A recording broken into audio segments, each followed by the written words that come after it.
work good. Um, there's a few slides with video. I think we can try to do it for timing. That we really keep us.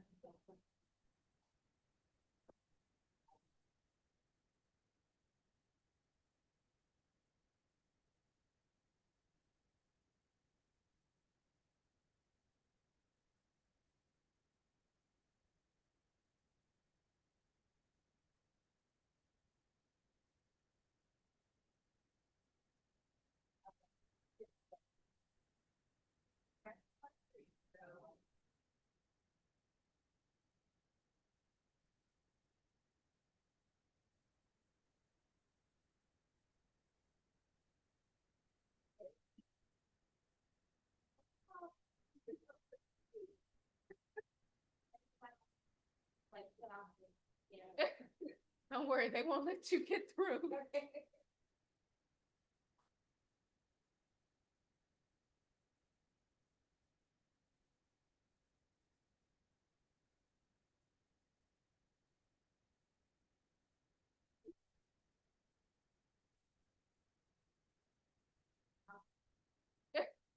Don't worry, they won't let you get through.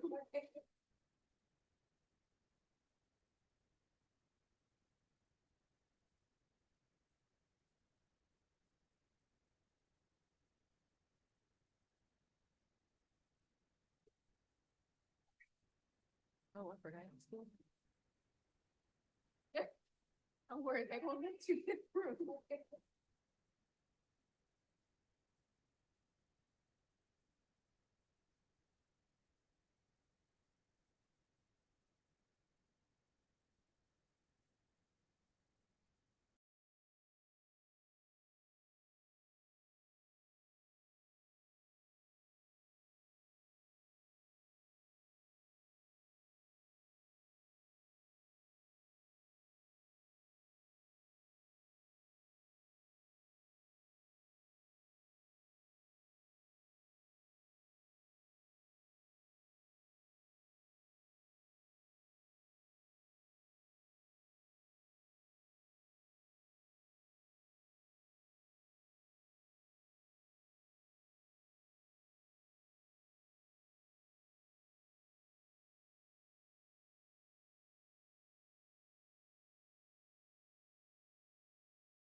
But they probably weren't expecting us to have 40-degree weather.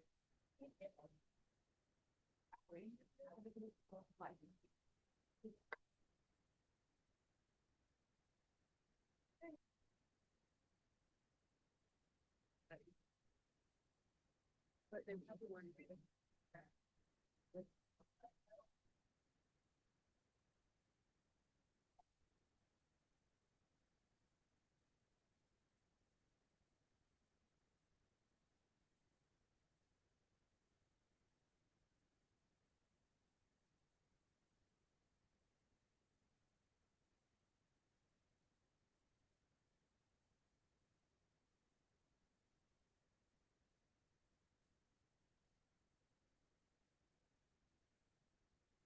I hope I have it.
That eight, that 12, or is the other one?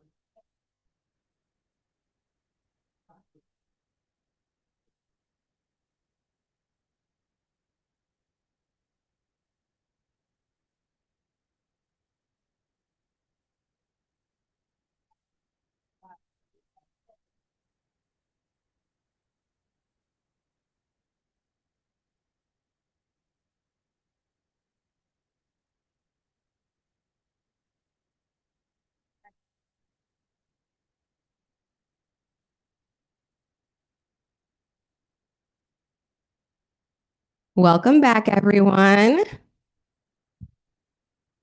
We hope that you had a wonderful lunch. I see the sun is shining now. It's glistening so beautifully on the water out there. So, ooh, pretty scenery.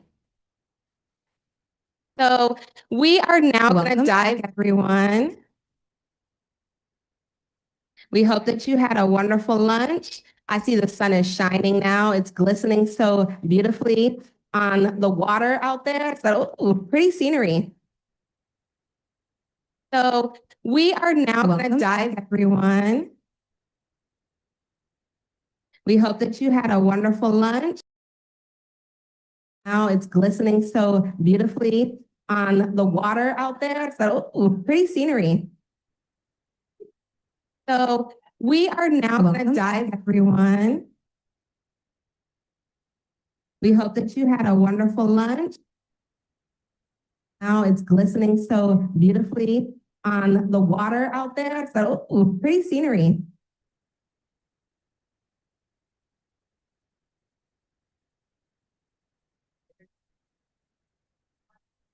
Right? And then the time God time. It's not like chilly. I did love time. It looks warm, but it doesn't feel warm.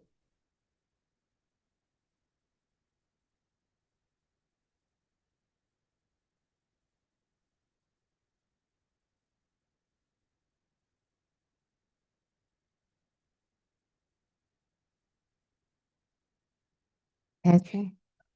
Oh, okay. Perfect. Well, hopefully you'll only hear my voice one time this time out. All right. So to get us In gear for our topics this afternoon, I want you to discuss with your small group that's sitting around you. And I want you to really think about, in terms of scaffolds and peer learning, what strengths have you experienced in your context, and what are the areas of growth around implementing scaffolds and peer learning? You may have talked about this briefly this morning, but let's just really think. What are you noticing in your schools, in your parish, on how teachers are implementing scaffold and peer learning routines? So go ahead and discuss with the folks sitting around you.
Okay, go ahead and wrap up your conversations and make your way back to your seat if you had to move.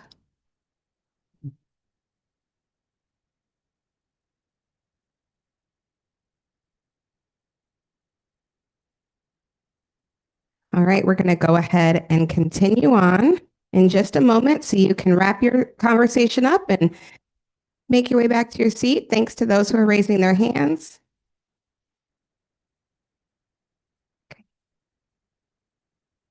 Good. Okay, So we're going to start first focusing on scaffolding, and then after we'll move to peer learning. So it's always important to remember that just like this picture shows like a construction, building with scaffolds to help the construction workers, that scaffolds are a temporary support. They're not meant to last forever. And a lot of right now, what I'm going to kind of is will be very refreshing for you all. This is information that you know. So I really want you to approach this time thinking about what's the information that I need to take back to my school or to my parish, to my teachers. What is it that I want to have conversations with them about? Okay. Um, so again, scaffolds are meant to be temporary. They are meant to support students to help them do things that they might not yet be able to do on their own. But really, the key thing is that we're using scaffolds to get them to independence, right? And once they're independently doing something, then the scaffold may no longer be needed, or it may be adjusted in a different way. Okay. So why do we use scaffolds with English learners? Well, because this is the way that we can provide access to that rigorous grade level instruction, right? We talked a little bit about how it's super important for our Ls to have access to grade level content and language, and scaffolds are the vehicle that we use to do that. It's also a way for us to model the language that we want our students to produce. And it's another good way to help differentiate based on student strengths and areas for growth. We want our teachers to view themselves as a warm and informed demander. So we have to think through how do we get teachers to think about scaffolds in a way that is not doing the work for students, but is maintaining that high level of expectation. I have a goal for my students. I'm going to use scaffolds to help them get to that goal. And I want that the goal is for them to be able to do this on their own, right? So we want to make sure that teachers maintain that I'm helping you to become independent and so that you can have a greater autonomy over yourself as a learner and come out with a positive academic mindset. I'm providing you with support, but I'm not doing it for you. The scaffold is not doing it for you. Eventually the scaffold might go away, things like that. So really quickly, we wanted to just get you in brainstorm mode again. I want you guys to take a moment and jot down as many scaffolds as you can think of in 1 minute. So originally we were going to do this on sticky notes, but I think it'll be easier to just do it on a piece of paper, if you have a piece of paper, and you can sit with your same small group that you were just talking with. And between, the two, three, four of you, how many scaffolds can you list within a minute? And then we'll do something with that. All right. Are you guys ready to get your brain dump going? All right, go ahead.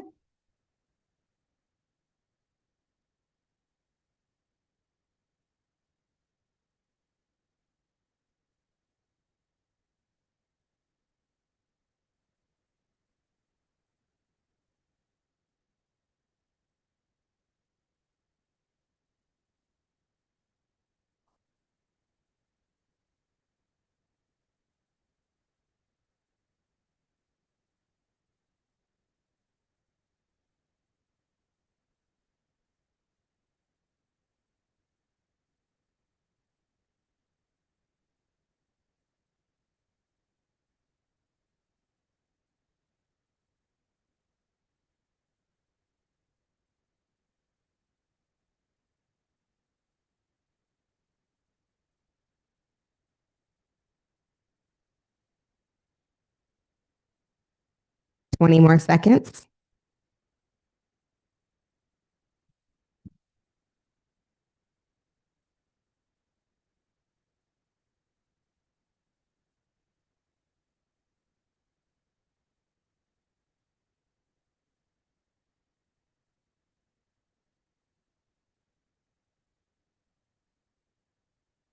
Okay, time's up. Don't worry, it's not a competition, but we will do something with this list in a moment. Okay, so keep your list handy. Okay, So we like to group scaffolds into three categories. The first category is instructional materials. And so this is the one that most people think of, like materials that you're putting in front of students, any type of resource that you're giving them. We also have instructional practices. And these are like the teacher moves. What is the teacher doing? What actions are they taking to help give your L's more access? And then finally, the last one is instructional groupings. So how are you grouping students um, to help them, you know, have conversations with each other or work together versus whole group, things like that. So what I want you to do is to take your list and I want you to kind of sort them. Whatever you came up with, does it fit into the instructional materials category, the instructional practices, or the instructional groupings? If you want, it might be easy to just put a 1, 2, or 3 next to each one. So then you can see which categories they fall in. So go ahead and take a quick minute to do that with your small group.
Take 30 more seconds to scaffold your list or to sort your list of scaffolds.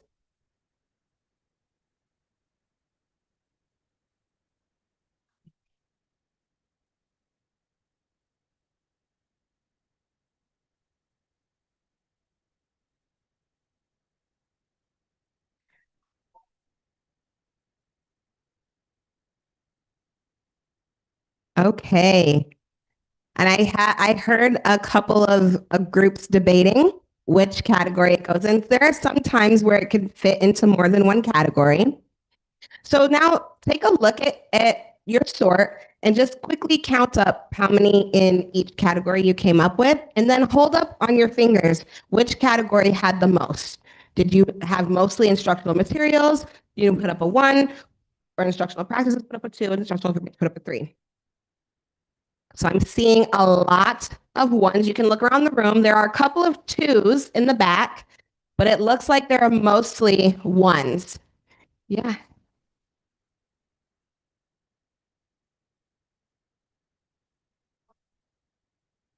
Well, so really the instructional practices are like what the teacher is doing, and the instructional material is what the teacher is providing. That's a good way to think of the difference. But it's a good point. We want teachers to be doing all three, right? And so, yes, it's very common. Most of us are used to providing materials to students.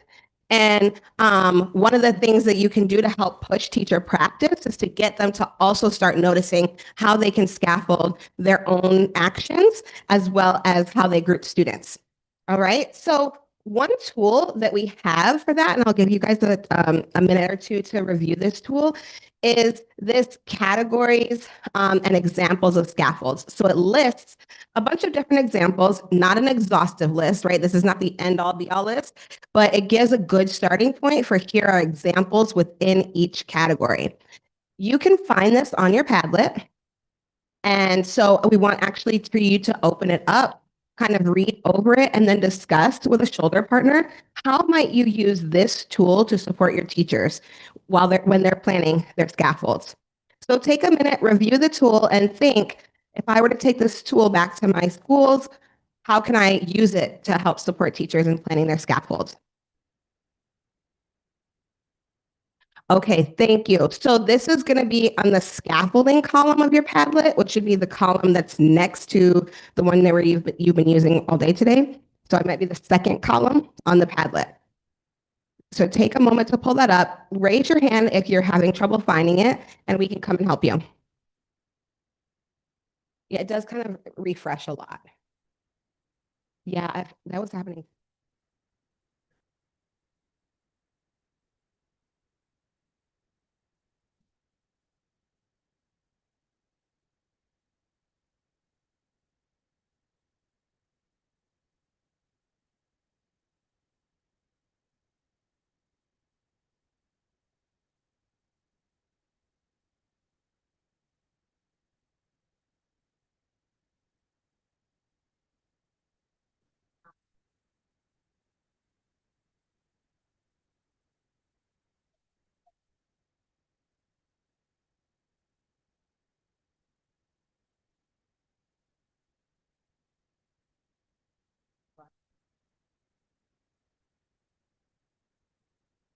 It should be the first document in that second column. It says tool, colon, categories of scaffolds.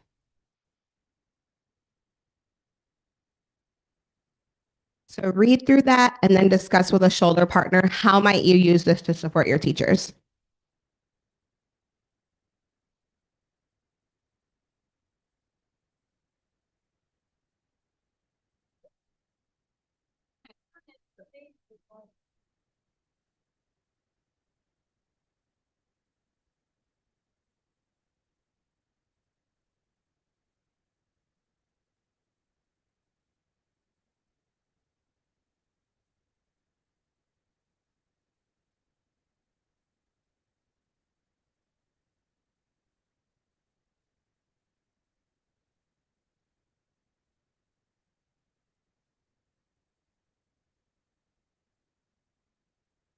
That would be good.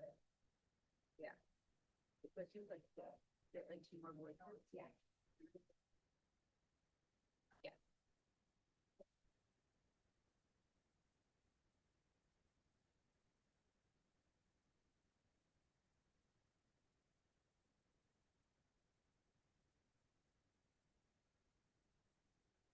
Take one more minute to discuss, how could you use this to support your teachers?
All right, go ahead and wrap up your conversation.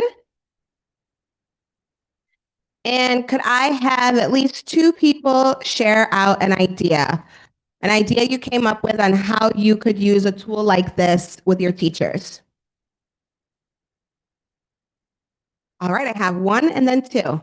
Go ahead. Oh, I'm going to come and bring you the mic so that everybody in the room can hear. I just said it would be a good idea to make a poster of that and have it in every classroom. Like every teacher should have a copy of it so that they know what you're talking about when you say, I need you to scaffold. How? Well, look, you can do this, this, model if need be. Great. So providing just a copy for everyone so they can reference it. This becomes like a quick reference sheet. We talked about having the teachers use this as a resource when they're annotating. So when they're annotating lesson plans, they can quickly see different scaffolds that are available. But to become a pro at just a couple, two in each category, become a pro, and then you can always add a little bit more with more time. Yes, thank you. I really like this idea of start with just a couple to focus on. So that way teachers aren't overwhelmed thinking they have to know how to do everything at one time. Once they, just the same way you are with students, once they get good at something, then you can add another scaffold to the mix. Excellent. Thank you for those ideas. So now we're going to get ready to do a gallery walk, and we're going to look at some of those examples more in depth from each of these categories. Here's how our gallery walk is going to work. So you'll see there are new charts around the room, and I want you to respond to at least 3 examples. So you can either take just a marker, or you can take a sticky note and a marker. But I want you to put a check mark next to a scaffold that you have used or you've seen used successfully in your context. Put in, is it an exclamation point? Is that, it looks different here. Yeah, got a little funny. An exclamation mark next to a scaffold that you've seen some of your teachers have challenges with implementing. And then put a star next to a scaffold that you would like to prioritize having your educators implement consistently or more effectively for next school year. So you're looking for 3 examples, one that either you have used or you've seen your teachers use really well, and you'll put a check mark next to that one, an exclamation point for something that is more challenging for your teachers to implement, and then a star next to one that you'd really like teachers to prioritize using with students. All right. Are there any questions about what we're going to do? All right. So we're going to give you a few minutes to go around the room and respond to the examples you see on the chart paper. Yes, markers and sticky notes are up here. Thank you. Yeah, over here too. There's markers and sticky notes down here or over there.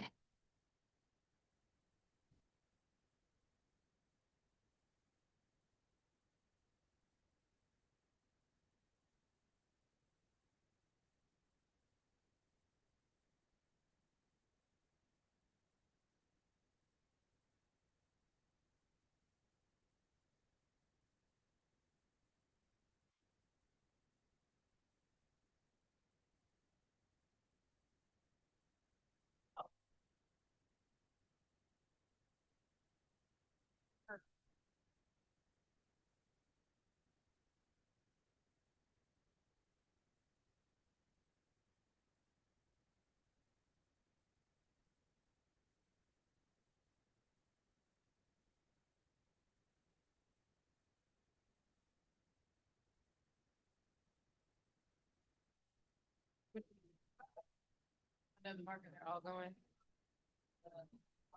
I may have.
Earlier than thanks for asking. No, I got 2 good questions that I did. Okay.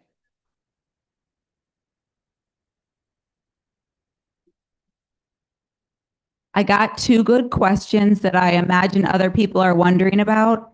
All of these examples are in PDF form on the Padlet, so you don't have to take pictures, you have access to them.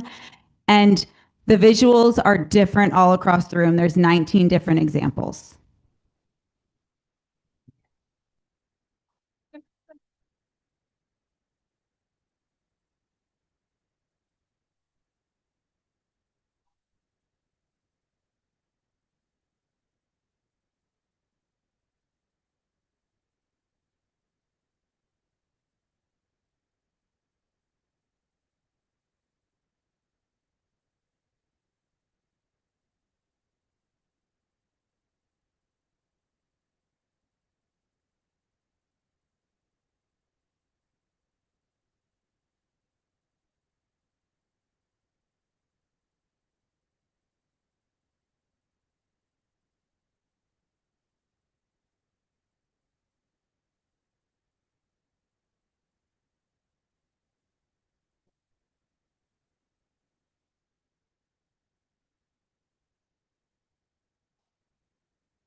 Yes, they're different.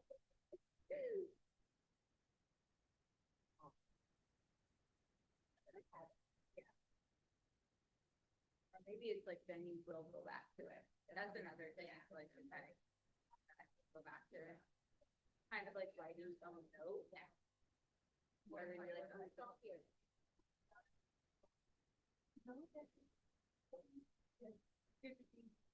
Hi. No, oh, you're good. Right here. Yeah. How's it going? You. Yeah, no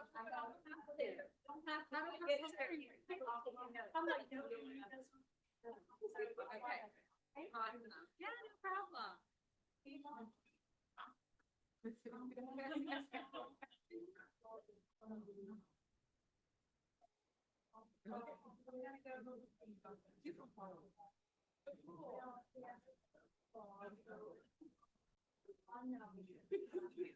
But I'm happy for you.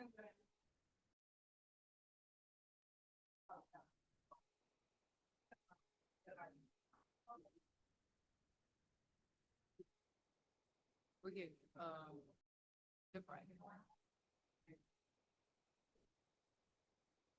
And listen. We get on.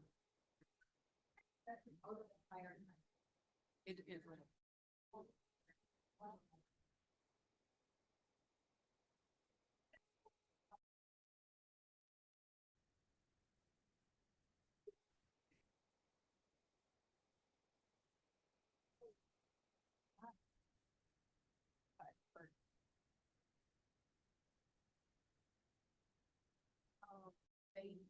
They give you free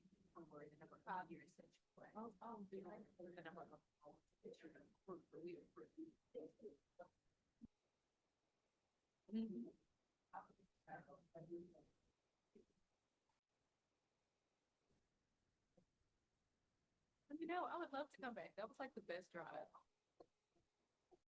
It was like the best. Just let me know.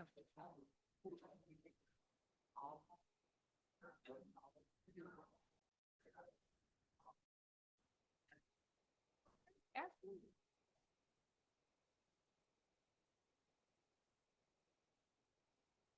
We have about 30 more seconds. If you haven't had a chance to just glance around the room, what's helpful about this is also like data to see which scaffolds people use well, which scaffolds are challenging, which scaffolds you all might want to prioritize. So I would just glance around the room as we wrap up.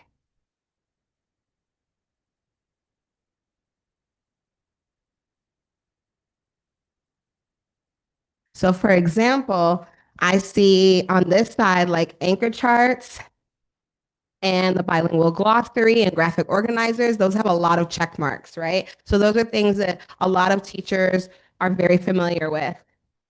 But then as we get to things like paragraph frames or even text engineering or a multimodal sort, those have more asterisks or stars of things you want to prioritize. So it's really interesting to just kind of take note of, where you're seeing trends. Let's take a minute for you all to debrief with your same small group that you're sitting with. Here are some questions for you to reflect on. So which scaffolds are already being successfully used in your context? Which scaffolds are posing challenges? Which ones do you want to see implemented more consistently? And then what will be your next step? Now that we have this information, you have a reflection on all of these scaffolds. What would be your next step to take back to your parish, to your school? Go ahead and talk with your small group for a couple of minutes.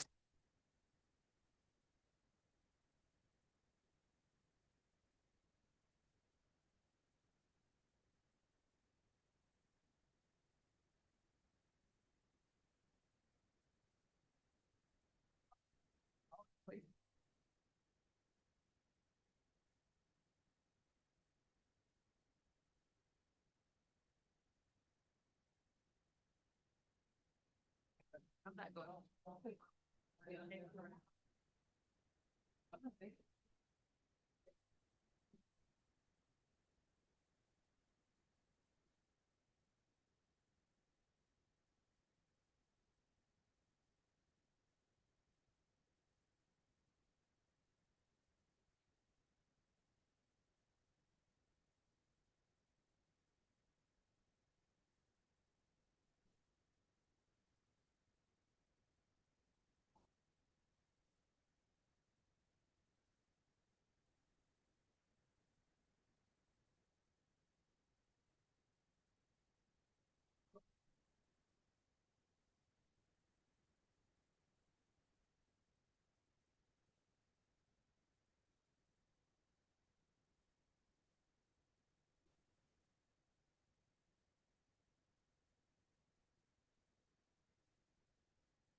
Okay, go ahead and wrap up your conversation. And you can turn back to the front of the room.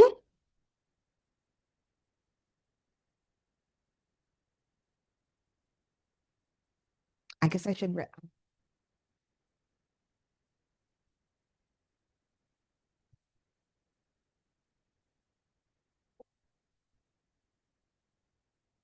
Thanks to those who are raising your hands. Just to quiet us down, don't worry, you're going to have more chance to talk. Okay, so is there anyone who can share a next step that's coming out of this conversation for you? Or a takeaway that you had from this particular activity? We've already talked about how some teachers don't give scaffolds and like they just kind of ignore, but then there's others that they just don't know how to. It would be a good idea to put this in a resource book and get it to each of the teachers and maybe at the beginning of the year, purposely teach, hey, you can do this, this, and this, and model if you need to, so that we can all be on the same page. Yeah, I think the modeling is a big help when the teachers can see it in action. They have a better idea of how to use it. I'll come here and then I'll come. Oh, oh, I heard what you said. But if you do it in a Google Classroom from the district level and you have the resource plus the video to go with it, they can access it anytime. so coming up with a digital option that they can reference all throughout the year. That's a great idea. Thank you.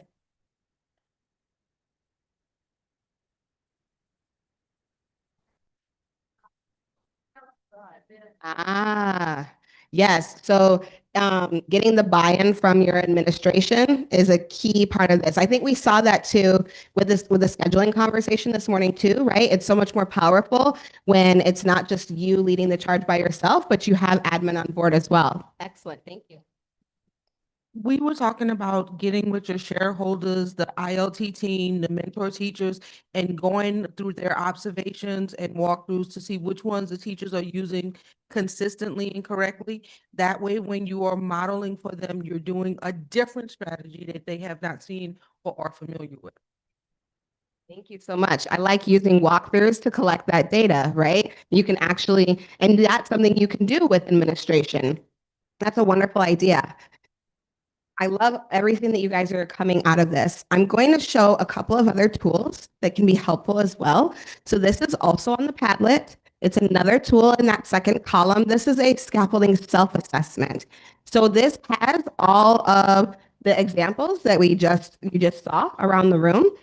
And this is a tool that you could use with teachers to self-assess where they feel like they are right now. Like, I'm very familiar with this. I'm not familiar with this. I'm using it. I'm not using it yet, but I would like to, so on and so forth. So that is another resource that is available for you to use. Now, when we think about how to be effective in using our scaffolds to support language growth, we also want to remember to teach teachers about how we can differentiate the scaffolds that we offer students based on their language proficiency. Not every student has to use the same scaffold. Maybe your beginners are getting one thing, like your P1s are getting one thing, your P2s and P3s might be getting something different, and that's okay. It's also important to get student feedback on how they're feeling about the scaffolds. You can ask them, is this working for you? Is this not working for you? What do you feel like you need? Because some students, they might need the word bank where other students just want the pictures, for example.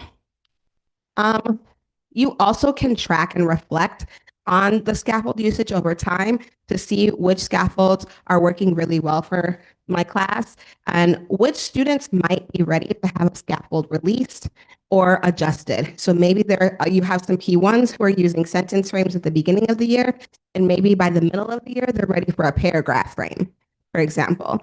And so this is a process you also could walk through with teachers on helping them reflect on how scaffolds are being utilized in the classroom and when it's time to adjust or release something. Another tool to show you, so we're going to be doing a lot of showing you activities and tools that you can take with you because we want you to walk away with a plethora of ideas to figure out what's going to work best in your context.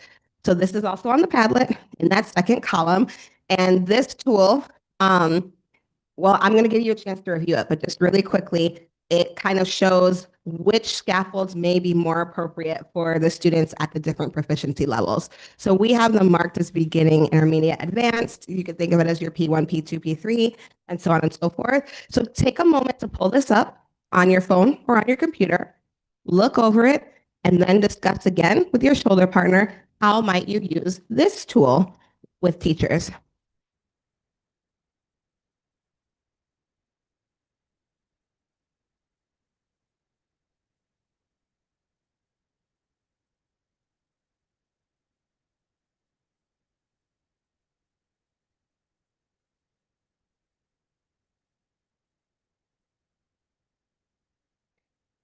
And is there anyone who needs help finding it or accessing it? Just raise your hand and one of us will come to help you.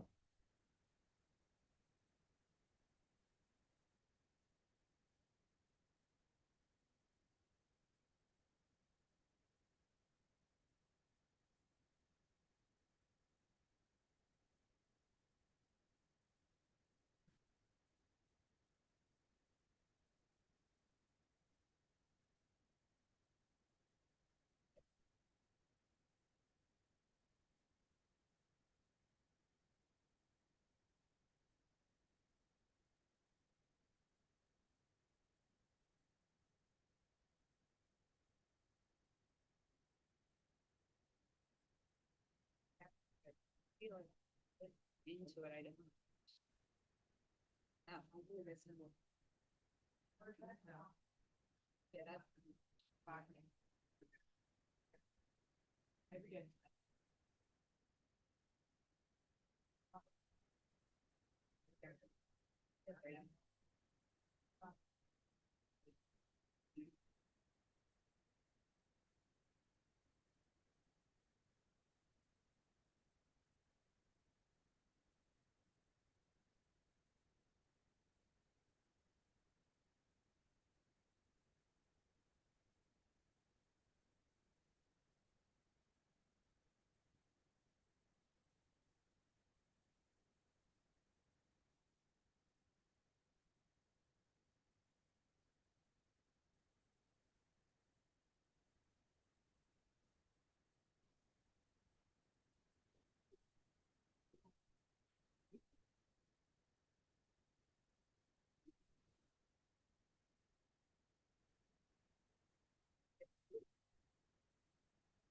All right, go ahead and turn back to the front. Hopefully you're starting to think of some ideas of which tools or which activities, like doing a gallery walk, for example, if you have a chance to lead any professional learning back at your schools, you may want to do an activity similar to this. So really hoping that you're getting some ideas right now of what you can take back with you. Let's now practice kind of having that conversation if you were planning with a teacher. Okay. So I want you to go to page 6 on your handout. We'll be working on page 6 and 7 for this.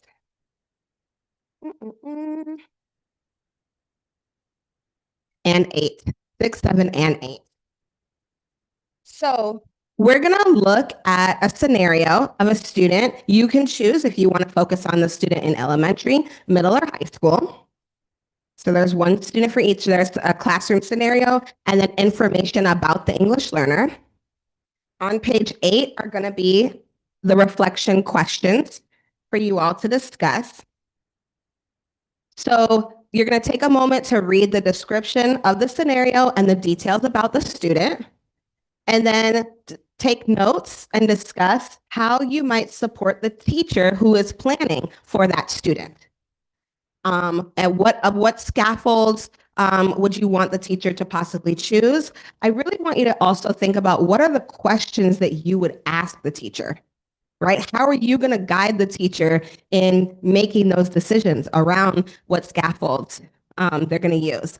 You can think about the tools that we've shown you as well. If there's a tool you want to direct them to, but really think about how are you going to have the conversation where it's not just you telling them everything, but helping them come up with ideas for themselves as well. All right, go ahead and read. And then when you're ready, you can start discussing with the group near you.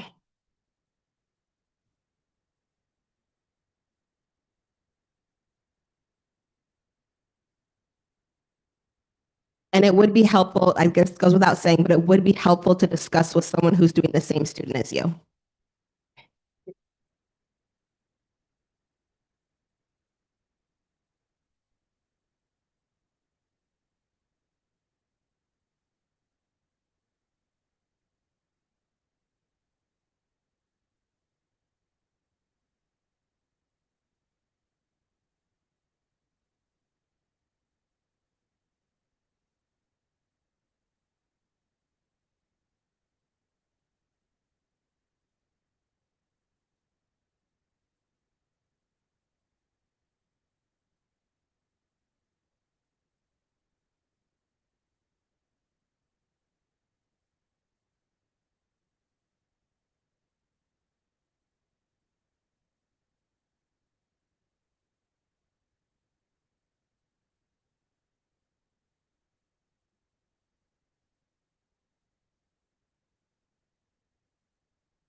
Yeah, I have one concern.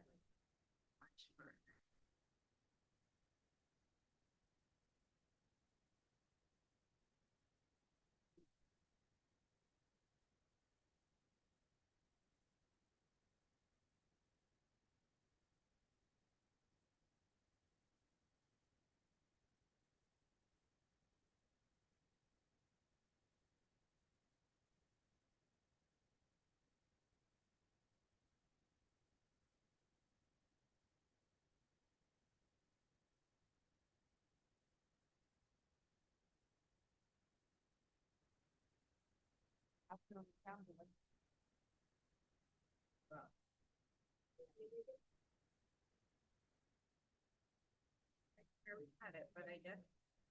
No, I'm talking about something that happened next to me. Was that the video? 26 months I'm on now, I check. What we can do instead is. Instead, like this is an too. Maybe I'll feel like, okay.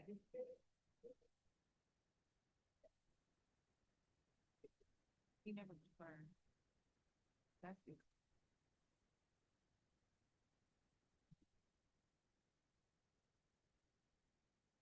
Take one more minute to finish your discussion, and then we'll share out.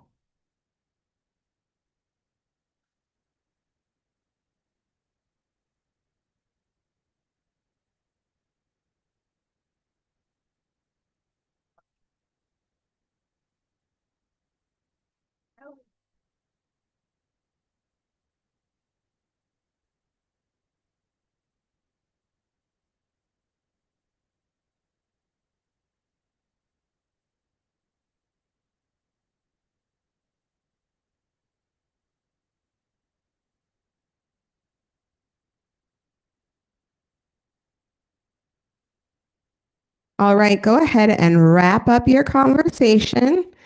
I'll raise my hand so we know it's time to come back to the front. Thank you, guys. So, who can share one question that you would ask the teacher to support their decision making and their planning around scaffolds for their Ls? What's a question that yeah.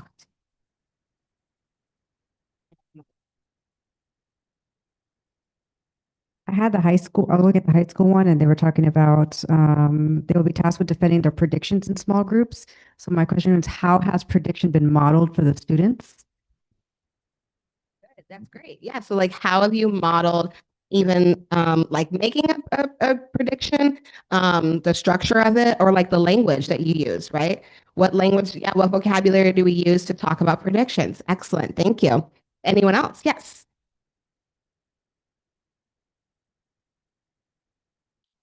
I chose the elementary example, and it was talking about a science teacher who was going to show a video on the solar system, and the students had to write down basically 3 things that they're getting from the video. So the question I would ask is, how do you plan on pre-teaching the academic vocabulary prior to the video so that your students aren't going in blind? That's a great reflection question because you're making the teacher think, what do I need to pre-teach before we watch the video? And also, does the video have closed captions so that the student can read in their language to kind of connect with them? Yeah, that's a great question. Does the video have closed captioning? Because that can be a quick scaffold that you put right then and there to help them engage in the video. Excellent. Who can share a tool or a resource that you think would be most helpful to provide to the teacher if you were having this conversation planning for this particular student? Oh, yes. I'm getting my steps in this afternoon.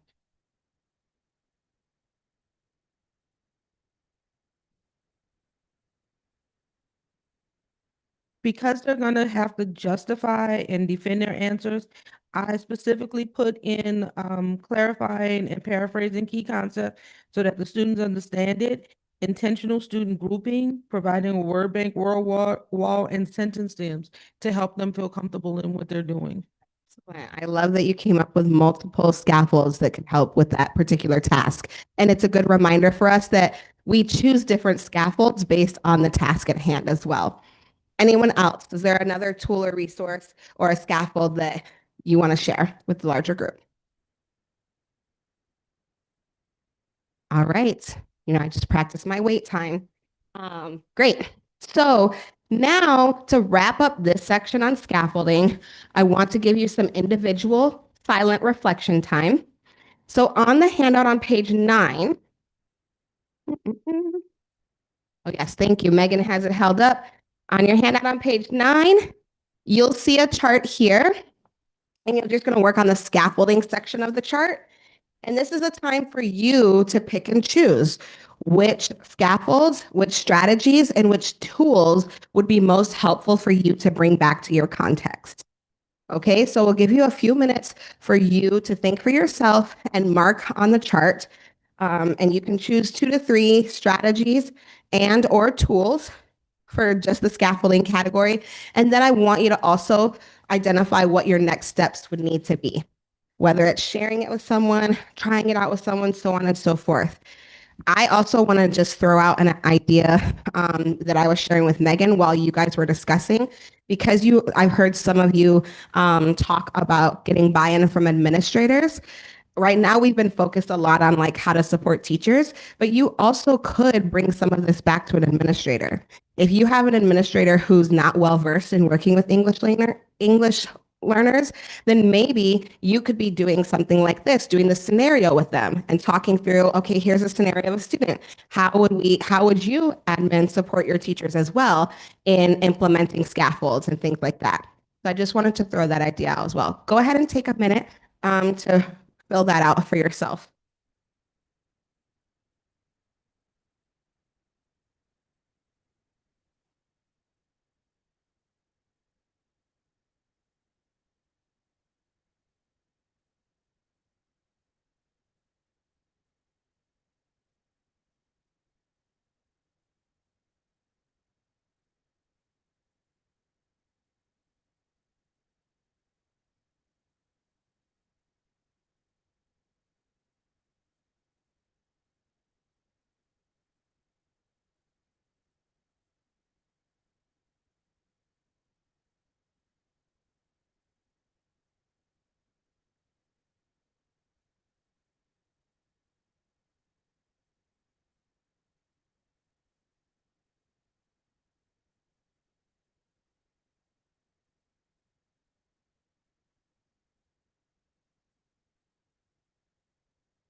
All right.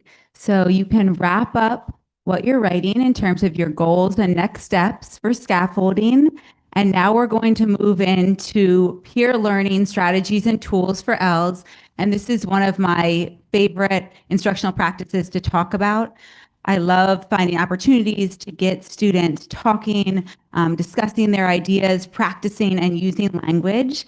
So I'm excited to get to talk about this topic. And just like Dina said before, as we're working through this topic, really be thinking about what ideas, what activities can I bring back to my context?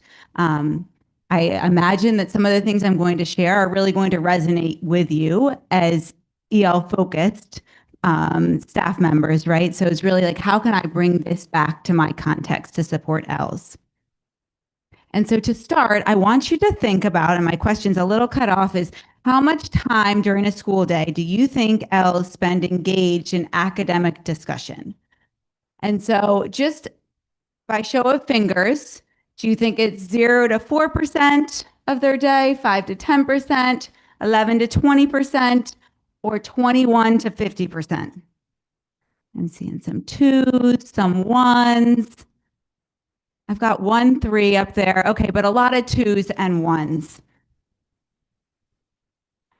And that's what some of the research tells us, is that ELs are engaged in academic discussion about 5 to 10% of their school day, right? So we know that this is an urgent need, because really the goal would be to have students actively engaged in academic discussions closer to 30% of their school day. Now, of course, this might look different in an individual classroom or school. There's going to be variation. But I think oftentimes there are more opportunities for us to bring in strategies and practices to get students really engaged in meaningful conversations and to practice their language.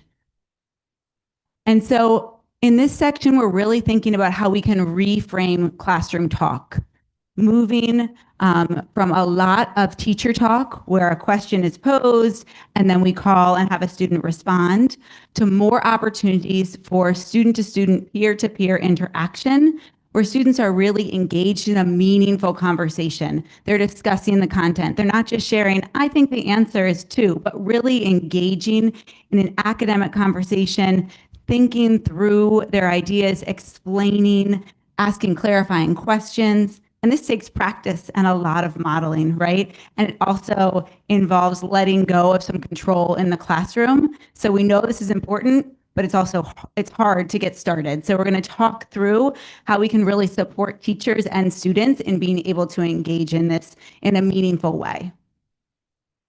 And so this is difficult to read on the screen here. I know it's small writing. It's on the Padlet for you as well. But this is just a summary of some of what the research tells us the benefits are of peer learning opportunities, specifically for our English learners. And the first is that we know that it supports literacy development. So as students gain oral language proficiency, it supports their literacy, particularly in the area of comprehension.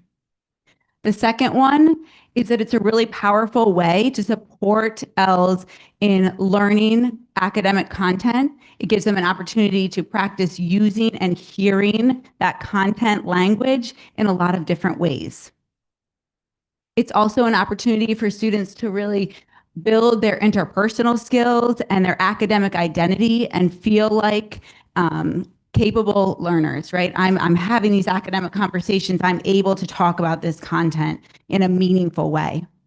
And then it's really good opportunity for you as a teacher to gather formative assessment data. So I was thinking about, I have a first grade group and we're constantly having them talk to each other. And the other day I noticed that Luna, every time she was talking, she was leaving out in or on in her sentences. So I noted that down and I knew that next time I met with them, I was going to do a little mini lesson on how to implement in and on into her sentences. So it's a really great opportunity for teachers to gather that formative data. And then I'm going to give it to Dina because she's really great at talking through this slide. So raise your hand if you're familiar with Scarborough's reading rope, right? Okay. It's definitely something that's used a lot when we're specifically talking about the science of reading and the research around how do students learn to read and write, right? But one piece that has been missing from that conversation is like, what does it look like for an English learner as well? And so this is a revised version of that rope, reimagined for English learners, where they've added in, you see this like bright yellow, they've added in oral language development. That's really the bread and butter of how we put these pieces together, right? To be a really skilled and fluent reader, we know that you need to have word recognition and language comprehension, but how do we build those with our English learners? And that's through developing their oral language skills. And so this is another reason like where the research supports why we're promoting peer learning activities and opportunities, right? That's where oral language is built and where it lives is through having the ability to speak and engage with others around the content that we're learning in the classroom.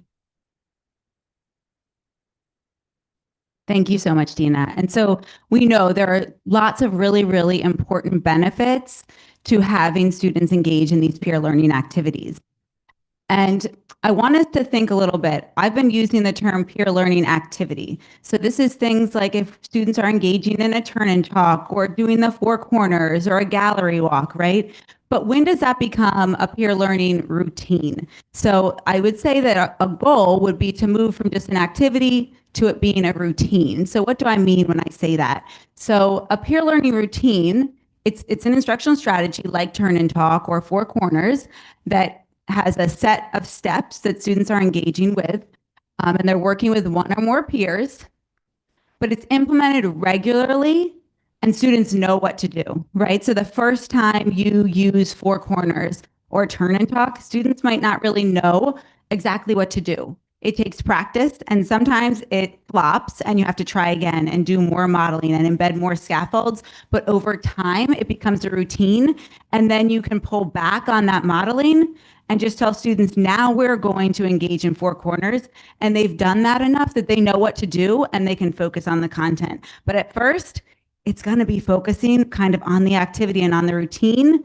But if we take the time to do that, then it creates great opportunities for really meaningful interaction. But I think sometimes the hard part is getting over that piece of moving from an activity to a routine where students really know what to do and taking that time to model.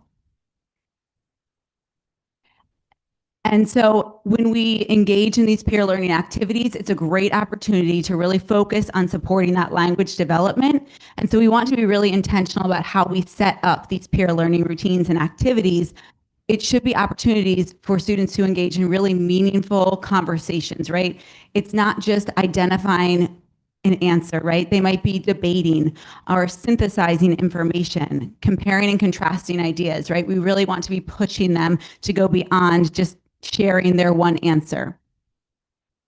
And so to do that, we need to have engaging discussion prompts. So really having teachers reflect, is this prompt giving students an opportunity to engage in deep thinking and deep conversation, or is this a one word answer, right?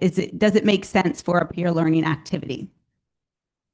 And then we need to provide clear expectations and directions and give students feedback. So we need to model what this looks like and provide opportunities for practice. And so now we are going to do a little bit of reflecting and I'm going to get you up and moving with your lunch partner. So what you're going to do in just a moment, I'm going to have you find your lunch partner, make eye contact with them, and you're going to discuss peer learning in your context. So you're really thinking about, do L's have sufficient peer learning opportunities in your context? Why or why not? Are peer learning opportunities structured in such way as to support language development and content learning? Why or why not? And where can we add in more opportunities for high quality EL peer interaction? All right, so I'll give us about 5 minutes to find our lunch partner and engage in this discussion. All right, page 2 of your handout is your lunch partner. Thank you, Dina.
Hello. Video?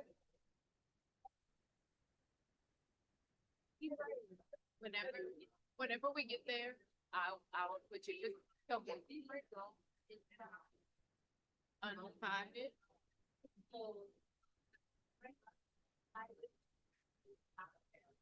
Yeah, and then we can share it. I can do it if you put my phone. Just tell me when you. Just.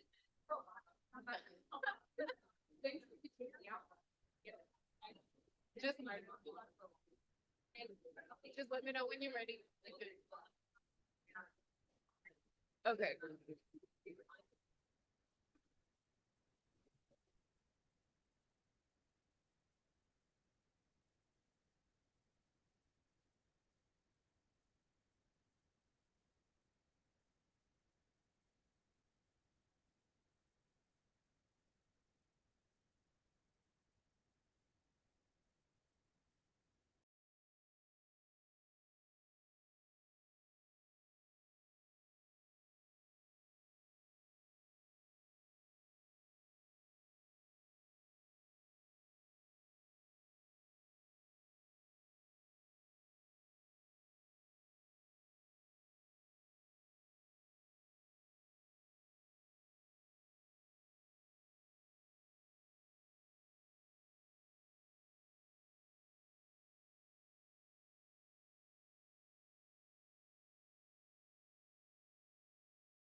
Is there anyone who has a takeaway or an idea that was generated that you'd like to share with the large group?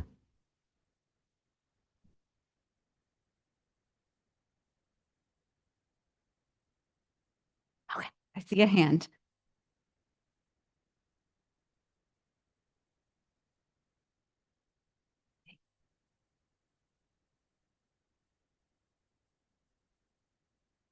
I was just speaking with someone who has very low level learners, and we were discussing the fact that, it's difficult to put them in the peer group because they're different levels and, they tend to want to speak in their own language.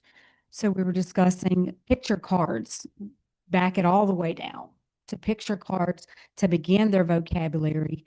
And they can do that in teams, even if one is a little bit higher level. That's a way to bring the lower levels up and do it in a peer with the picture cards.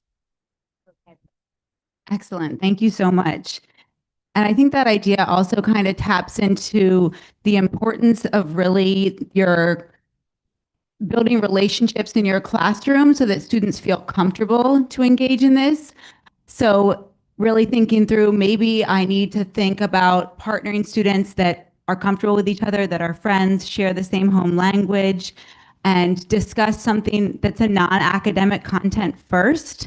So maybe the first time you try out a new strategy, they're talking about something that's really familiar to them, that they have background knowledge, and language to pull from to engage in that before you ask them to do that same activity with academic content. And I saw another hand come up over here.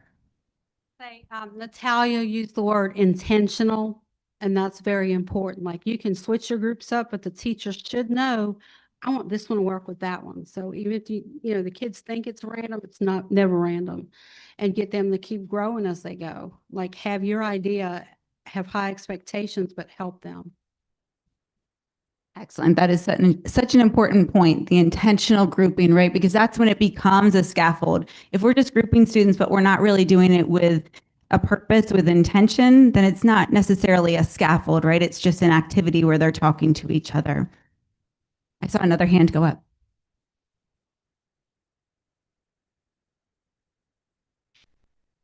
You just made me think last minute with that intentionality.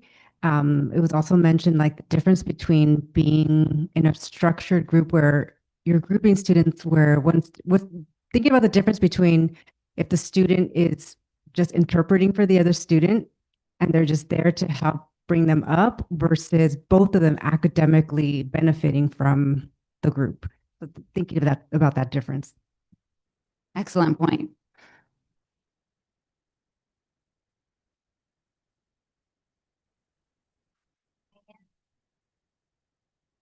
I also just want to add, I think also making sure the students understand, have some clarity about what their learning is supposed to be with the peer learning. So it's not just conversation. There is a goal for this, and if they understand it, it may be more impactful for them. Yes, providing success criteria. Excellent. Why are we doing this? What is the purpose of this? Awesome. I love all of these ideas. And so I want to move next into talking about 4 practices to really help us foster EL's participation in peer learning activities. And so something that comes up is we know that this is important, right? But we need to prepare our students to be able to engage in this work. Do they know why they're doing it? Do they know what success criteria looks like? And are they prepared to engage in these peer learning activities? So the way that we frame this at Support Ed is really thinking about what are 4 key practices that teachers need to think through as they're planning a peer learning activity, a peer learning routine. And the first is coming to the discussion prepared. So we want to really be intentional about how we're preparing students to engage in these activities. So this is things like providing students an opportunity to take notes on a graphic organizer and then bring that graphic organizer with them to the peer learning activity to reference, or providing them with sentence stems or sentence frames to lean on as they're engaging in that conversation, or picture cards, like our friend in the back mentioned, that they're able to reference, vocabulary banks, and providing them some thinking and writing time beforehand. So rather than saying, okay, Dina, talk to your partner, giving them that prompt first and providing them time to think and take notes before they engage in that conversation with their partner or their small group. And this morning, I just thought of this because I looked over here. The group in the front here that was talking about peer learning in the morning was talking about providing students with resources in their home language to kind of build some background before they come to these conversations. There's lots of different ways to kind of provide those scaffolds and those supports to prepare ELs to engage in these conversations.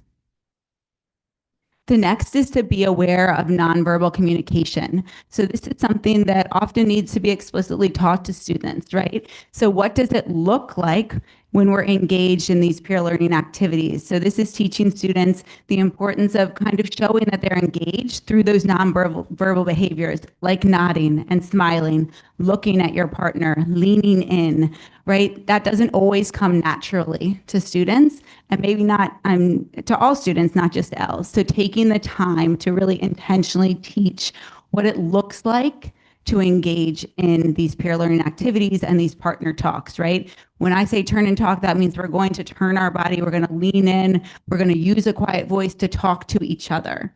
And so really, I mean, sometimes it takes multiple times. You're just practicing that routine of what it looks like.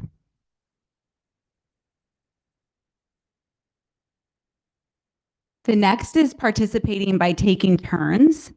So this is where we're really trying to structure that pair work. We want students to take turns listening and speaking.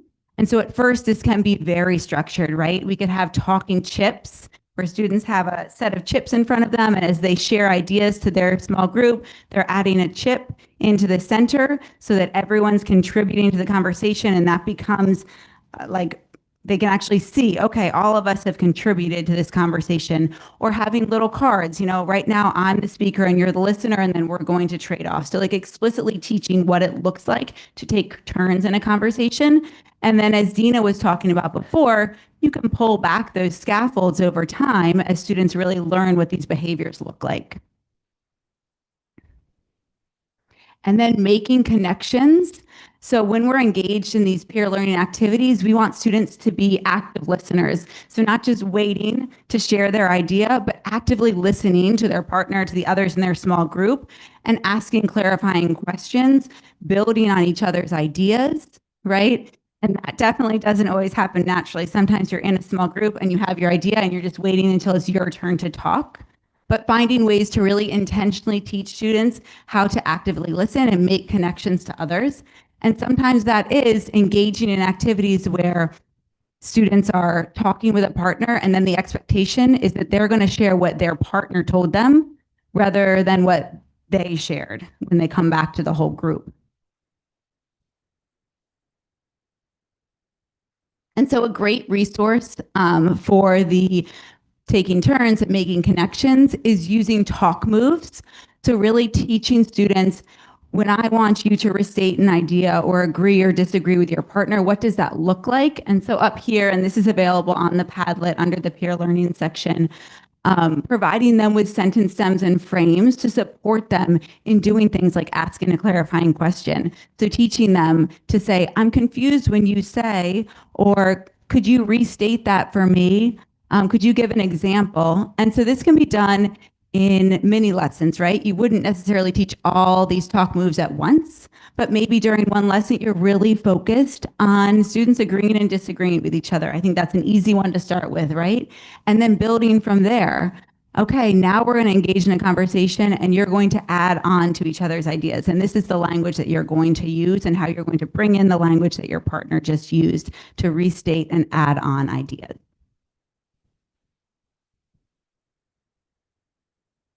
Now, I've been talking a lot about what this looks like, but Dina reminded me when we were planning this session that it's really important to see it in action. So we have a video that we're going to show you. And what I want you to do, page 10 in your handout packet, you have a note-taking sheet. And it has those 4 practices that I just talked through. So we're going to show you a brief video. I believe it's a 4th grade classroom. And Dina's pulling it up right now. And as you're watching, I just want you to jot down notes of evidence that you see of these 4 practices. What is the teacher doing to make sure students are prepared to engage in the conversation? How is she teaching and modeling appropriate nonverbal communication? How is she teaching students to take turns and make connections between what they're saying?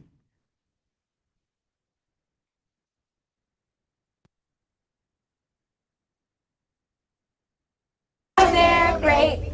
1, 2, 3, 4, 5, 6, 7, 8. I like spiders. They make insects so afraid. Ann Simpson's first graders are ending their unit on spiders with a Science Talk protocol. Science Talks provide space for students to collectively theorize, to build on each other's ideas, to work out thoughts in a format that promotes equitable conversation and build key literacy, such as academic vocabulary and oral language. Spider body parts help it survive because... Most importantly, Science Talks allows students to do exactly what scientists do. Think about, wonder about, and talk about how things work. In order to get ready to do our science talk, we need to go back. We need to look at our drawings to answer our big question. How does a spider's body help it survive? Before beginning the science talk, Anne had her students review facts about spiders' physical features on diagrams they had created the day before. Pairing the protocol with an activity on the same topic helps students to express their knowledge and verbalize their understanding during the science talk. What is a science talk all about? I need 3 people to show me what it looks like. Before releasing students for the science talk, Anne used a fishbowl to review science talk norms. 1. Students sit in a circle.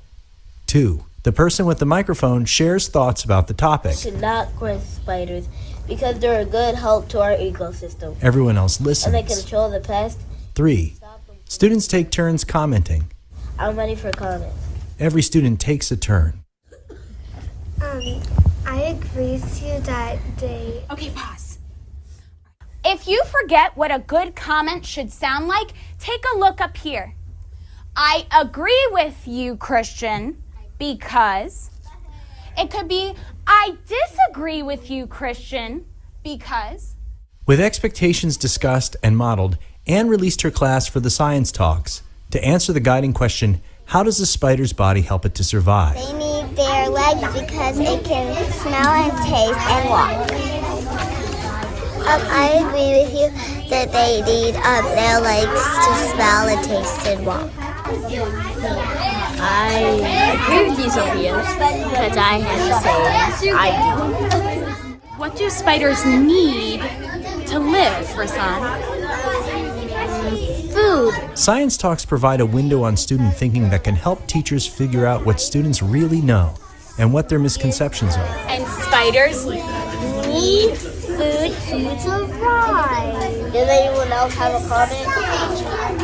Mash and venom go together because when you put venom in your prey, it mashes your prey. I disagree with you. Because the spider has to mash it.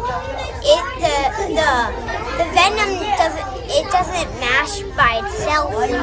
Oh no, I mean venom and mash go together because when you put venom in it, it makes it all gooey so it can get mashed. You guys did such a lovely job becoming an expert in answering this question. Anne ended the protocol with a whole class synthesis, allowing students to share their knowledge and make sense of the guiding question. What can we say about a spider's body and how it helps it survive? Jonathan. Its spinnerets help it get its food. Why is that important to help it survive? Because spiders need to eat to survive. I thought that was a really great way to think about how a body part helps the spider survive. Okay, so now I want to talk just quickly. What is the big idea? Tell me, Ariana, share with us. The main idea is like all of the body parts has a job that helps it survive. Every part of the spider's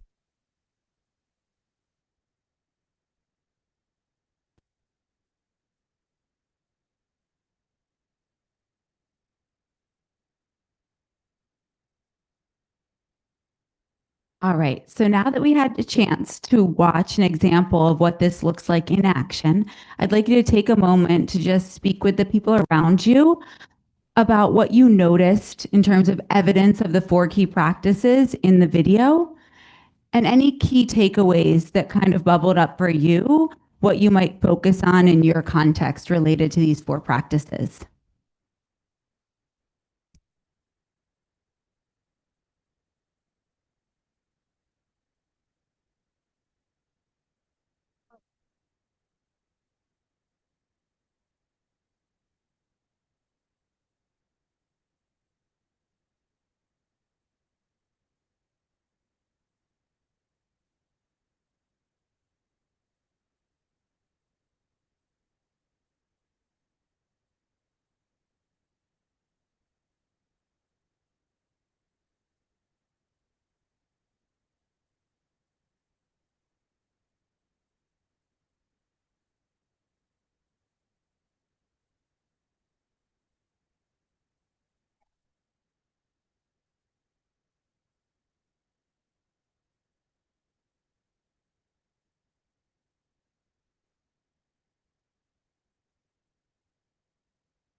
All right, I'm going to have you wrap up your small group conversations.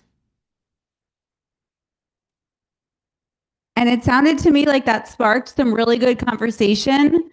So is there anyone, maybe somebody who hasn't shared yet? We'd love to hear from you. Anything that really kind of bubbled up for you that's a key takeaway related to this video or the 4 practices that came up in your conversation? Do I see a hand over here? All right. I know, but just in case, I want people to hear you. I like that she did a lot of the pre-planning. So the pre-planning makes the lesson, and the pre-planning in that they had the drawings or their diagrams. She had her rules for science talk posted. She modeled what it looks like. She had her sentence frames ready. So all of that is all in the planning. Yeah, she really intentionally prepared the students and provided them with all the materials they would need. So if they had to reference them, they could. And if they didn't need to, they didn't have to. Anybody else?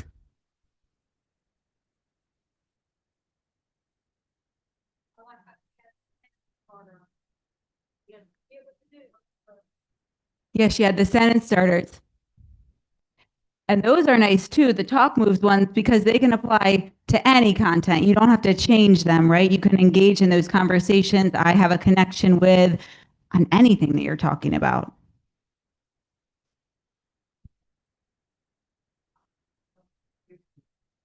How might this apply in the middle or high school then?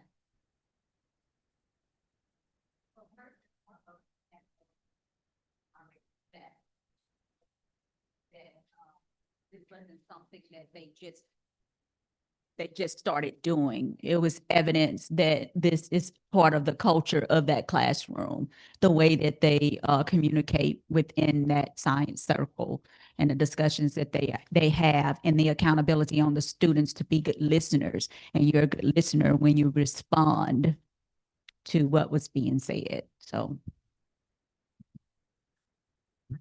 Like more academic language area for them for the older. More, she was saying more academic language to kind of meet them where they are as high school students, definitely.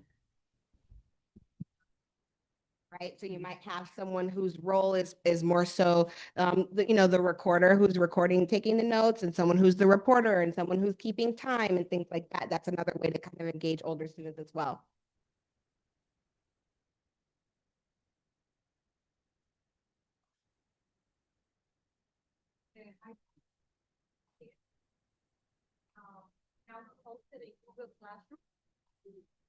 I will post it in Google Classroom in both languages. So the kids prepare one day before, the teacher can communicate with the kids.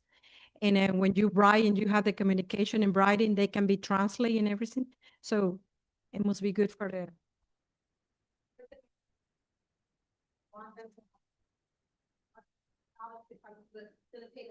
So that might be maybe a day before, let me give you some of that information and give you time to process and dissect it. Another thing that I was, that one of the resources here was talking about is for students who maybe have more limited or interrupted formal education, how a conversation like this actually would be really helpful for them to engage with before they have to read the text. Right? Having a talk like this before time for me to like read something, and maybe my reading skills are not super strong yet, but now that I've engaged in conversation, I know what kind of needs. I know what survive needs because we talked about it, and so I have a better chance of accessing the text.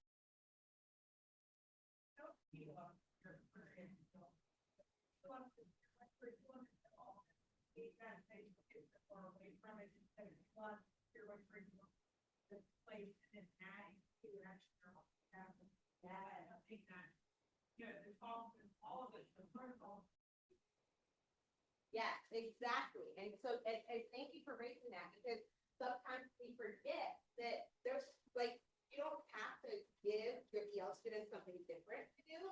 Let them engage in what's happening in tier 1, right? And so they're talking like this whole protocol is a part of the EL curriculum, right? And so it comes straight from the curriculum. And you're really supported, like, let's try it, let's use it, and then we can talk about what additional scaffolding means. There's already so much in place there, that's your one. Great, thanks for raising that point. Awesome. I feel like so much great things are happening right now. So I don't want to turn to the next slide if anybody has anything else to add before I share some tools to support you with this. All right. I'm going to share some tools. So I just wanted to share 2 tools. We're not going to be kind of pulling them up and talking through them right now, but I want you to be aware that on the Padlet, and I saw some of you have pulled these up already, we have a peer learning activity checklist that can be a really helpful planning or reflection tool for teachers.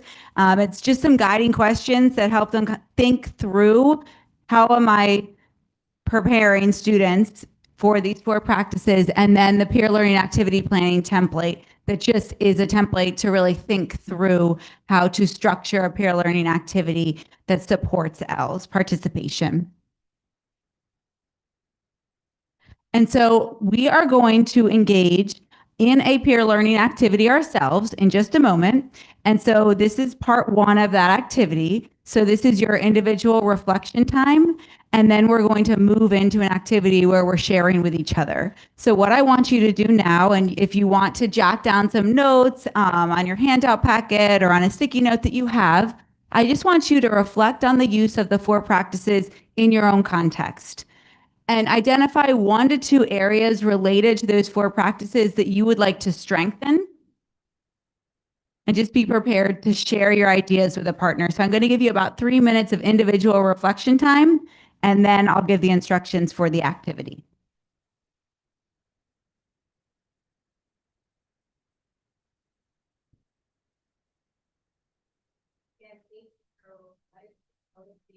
Your context of acting in the classes that you serve, and where would you be giving feedback to teachers or admins on what they can strengthen?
All right. So now that you've had a little bit of individual reflection time, we are going to engage in inside outside circle.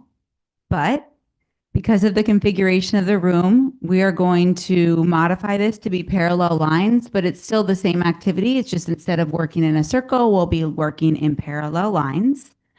And to give instructions for this activity, I'm really going to chunk each step.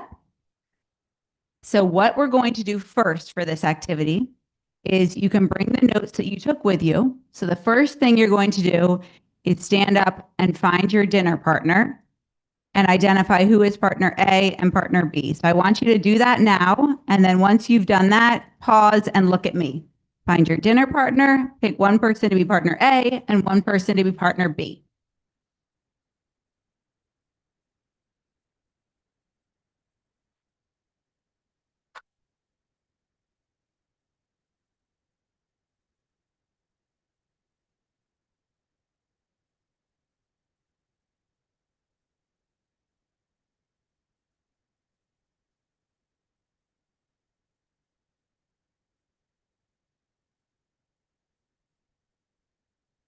So what we're doing right now is you're just finding your dinner partner and then identifying one person to be partner A and one person to be partner B.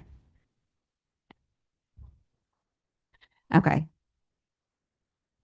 If your dinner partner left and you need a dinner partner, raise your hand.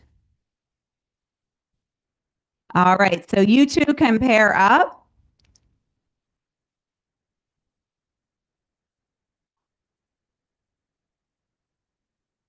All the way in the back right there with their hand raised. Perfect.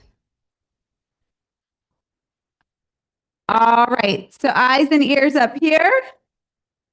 So what we're going to do next is I am going to ask us to move.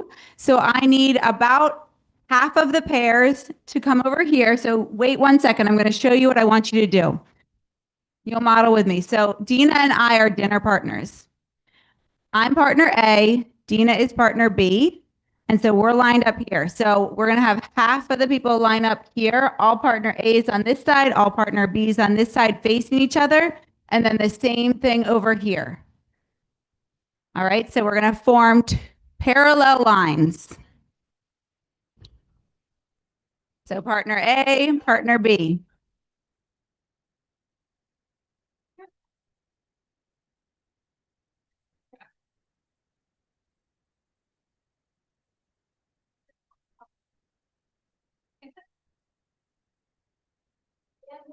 There's more space in this line over here.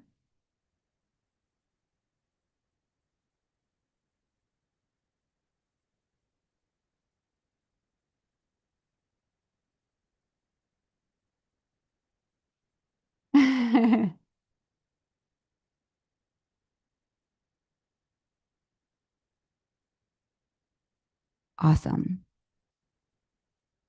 Okay, so now you are going to face your partner and you are going to take turns sharing your responses. So what you just took notes on in terms of your reflections for next steps related to the 4 practices to support L's participation in peer learning activities. So I'm going to give you about 90 seconds to chat with the person across from you and share your reflections. Go ahead. I have.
My timer is about to go off. I'll give him another 30 seconds.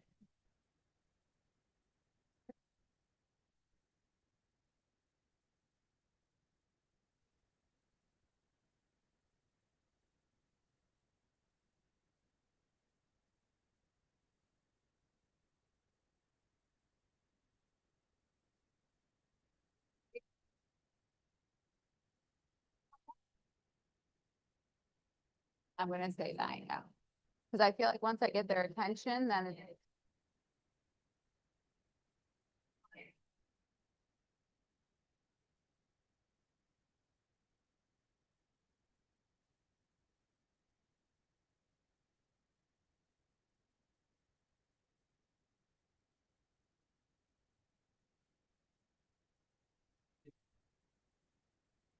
all right. I'm going to have us pause our conversations.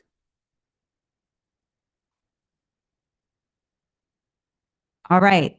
So now the next step in this activity is that we are going to shift the line. Okay. So don't do anything yet.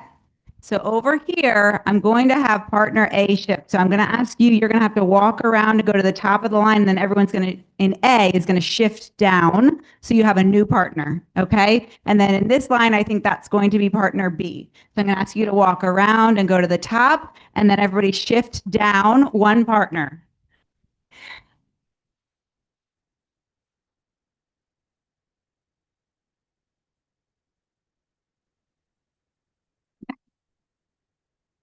And you guys already know what to do, but now what you're going to do is you are going to share with your new partner.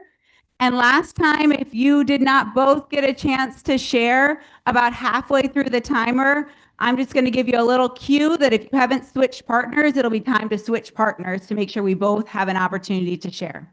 All right, so go ahead and begin sharing.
If you haven't switched partners, make sure you do so soon.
All right, I'm going to ask everyone to wrap up their conversations and put your eyes up here.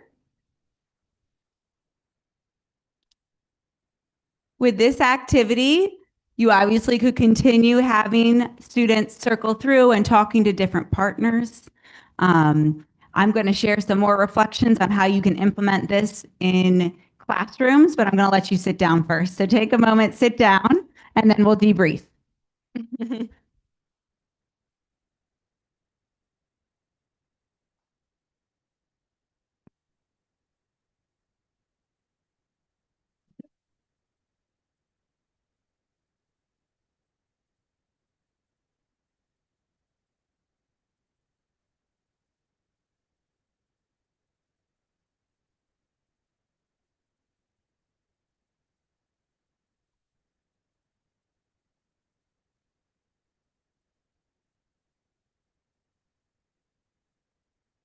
So this is one example of a peer learning activity that teachers can implement in their classrooms. There's lots of different examples.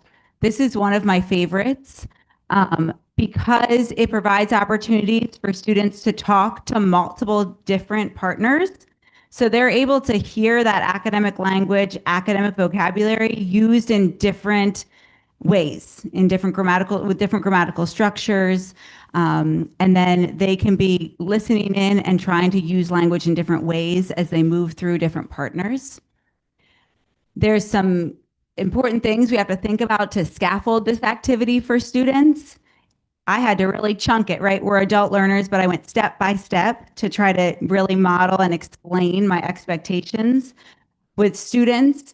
The first time that I would do something like this, I would have them probably discussing non-academic content, right? Something that's really easy for them to share, their favorite sports team, food, what they did yesterday, right? Something where they have that language to really practice the activity before engaging with it with academic content. I've also heard teachers talk about, with middle schoolers in particular, letting them pick their first partner so they're feeling really comfortable with who they're talking to first. And then they're going to go and talk to somebody that they're a little bit more nervous to talk to, but at least they got to practice that language with someone they're comfortable with first. So those are just some things that really come to mind for me when I do this activity with adult learners and I reflect on how I've done it with students. I've seen this done at all, kindergarten through 12th grade. So it really is just about how you structure it, model it, and practice it in the scaffolds that you embed. Is there anything that kind of stuck out to anybody here that they'd like to share with the whole group related to this activity? And I saw a hand pop up right away. No, we want you to. I think what you were saying earlier about allowing students to hear others talk and then add on, because like what I heard somebody else say, I was like, "Ooh, I like that." So I started adding it on to my explanation to the next person. So I could easily see that happening with a student, like adding on new vocabulary or understanding. Did I see another hand go up? No. So another thing to think about is, are they talking about the same prompt each time, or are you giving them a new prompt? And so that's, thinking about the students that you have, how comfortable they are with this activity and with the content they're discussing. I was going to say that it gives a student immediate feedback. And these students, if you built a safe environment, these kids will tell them, no, that's not right. What you mean is, oh yeah, that's it. So they learn that way also.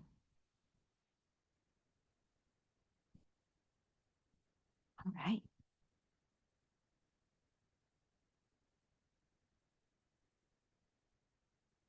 So the next thing I want to share, so we just engaged in, it would have been inside outside circle. If we were in a circle, it was parallel lines because of the way we structured it.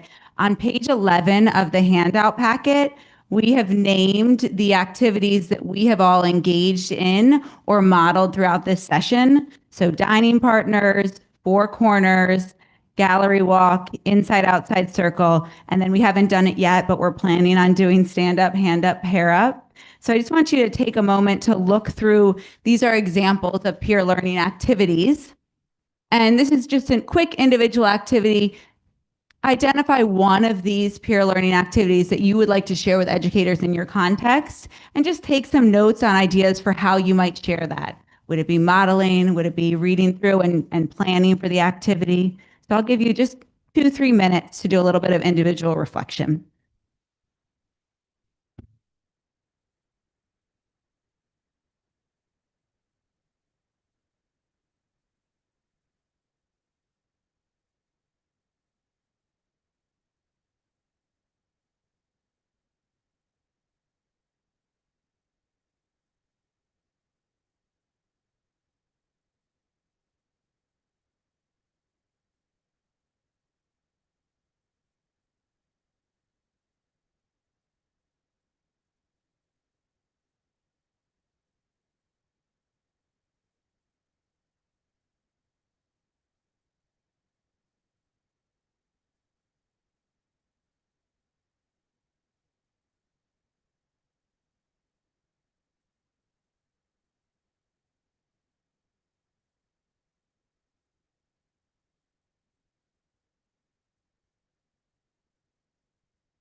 All right. So as you're wrapping up those reflections, I'd like to share a tool.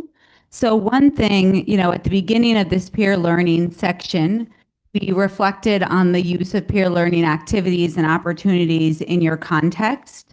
But I wanted to share a nice tool to really collect data on peer learning opportunities in your context. So I know we all kind of have a sense of whether or not this is happening. Maybe it is in some classrooms and not others, but a great activity to engage with is to do EL student shadowing. So this is where you are actually shadowing an L throughout their school day and gathering data on their language use throughout the school day. How often are they engaged in conversations? What does that look like? Are they having opportunities to talk with their peers? And it's just a tracking sheet, right? So you're just checking off and marking the amount of time. And this can be a really eye-opening experience. I did this a couple of years ago where I shadowed a newcomer L throughout his school day in high school, and the total academic talk time was about 2 minutes. So that was a really eye-opening experience. And it also connected back to that scheduling piece because questions came up for me about whether or not some of the scheduling decisions that were made were appropriate for that student.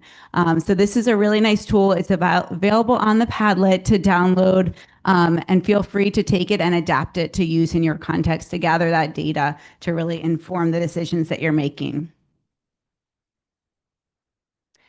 And then these are just some nice, quick little tips and tricks for supporting teachers with peer learning activity implementation. And so this is all things that we've touched on throughout this section. But as you're working with teachers to embed this into their instructional practice, really encouraging them to practice with non-academic topics first and to think through those discussion prompts that they're providing for students. Share those 4 key practices and provide language scaffolds as needed. So having them really think through what are appropriate scaffolds for this task and for the students that I'm serving. And then encouraging them as students are engaged in these peer learning activities to roam around and formatively assess, maybe have a checklist or taking some anecdotal notes on the language that students are using. And then this last one, really repeating it until it becomes a routine. So I always like to encourage people to, pick one peer learning activity and practice it over time until it becomes a routine. Don't try all 5 of these at once. It takes some time, but once you get it as a routine, it's fun for students and it's just a great instructional practice. So I would encourage all of these tips. And we have one last little reflection. So just like you did with scaffolding, I want you to look on page 9 of the handout. And you are identifying 2 to 3 peer learning activities, strategies, or tools that you would like to share with educators in your context, and then thinking through how you might share those with the teachers in your context. And I'll give you a couple minutes to do those before we move into our next section.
So, oh, sorry, I just got a little loud there.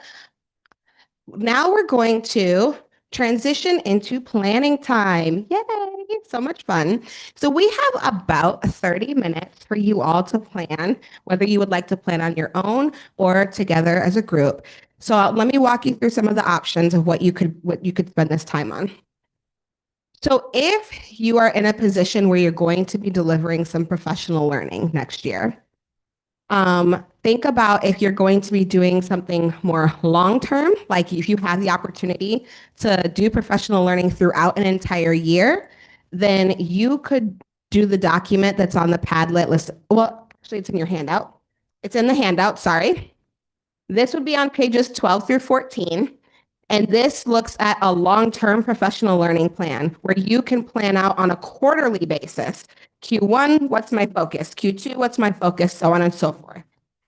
If you're someone who maybe is only going to be able to do a one-time session, then you would use the template on pages 15 and 16. So maybe this is I get one chance to do some PD and I'm going to plan out what that one PD will look like. If you're not doing any professional learning, but maybe you're going to be having more like a coaching conversation or attend a meeting with administrators, you can still use this template here to think through some of your talking points or what you would like the conversations to focus on, or you can just use like the back of the packet or a scratch piece of paper. Okay, we only provided templates today thinking in terms of professional learning, but after like engaging with you all, I recognize that maybe some of you might be doing more like meetings or coaching conversations. So just know you can also plan that out as well. We will be here to answer questions, bounce ideas off of you. This is also a great time if you need to take a bathroom break or anything like that. And then we're going to come back together at 2:50 to wrap up for the day. If you have to leave early, then the one ask that we have is that if you could please just give us your feedback on the survey, which is listed on the Padlet in that first column down at the bottom. We have like an end of session survey. We would love to get your feedback before you leave, but otherwise we will do the survey together at 2:50. All right, so enjoy your planning time and then raise your hand if you want to ask us questions or need someone to bounce ideas off of.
I will do the person who does that part. Thank you.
I love, yeah. I love, and you, I'm sure downtown. No, we have not same renters downtown, but we have a rental car. We're down. They're from the. Uh-huh.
Yeah, I like what I enjoy people at home.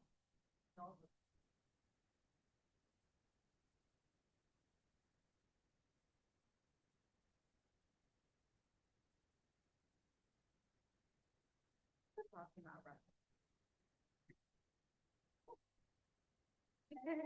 You like pizza?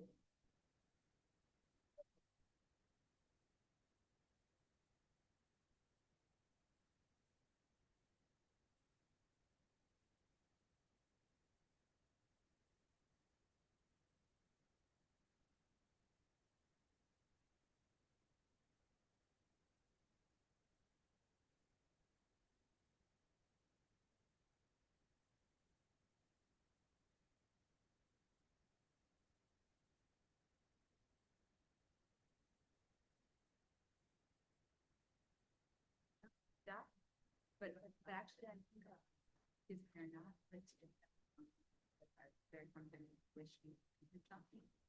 It would make you think it would try, but it's still.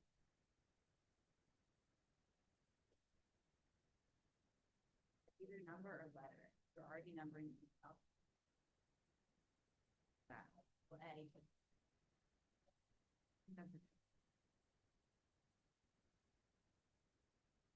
Yeah.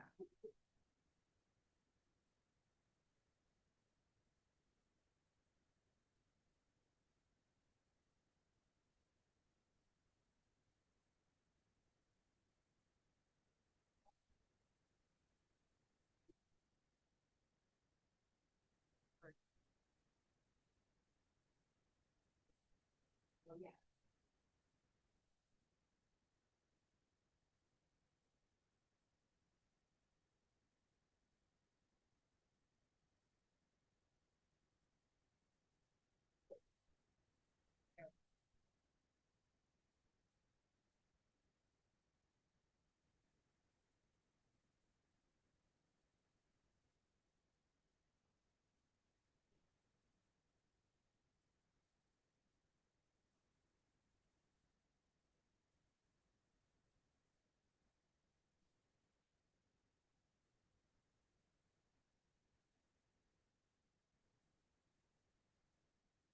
I mean, I wasn't going to be here tonight and now I am because of the weather, so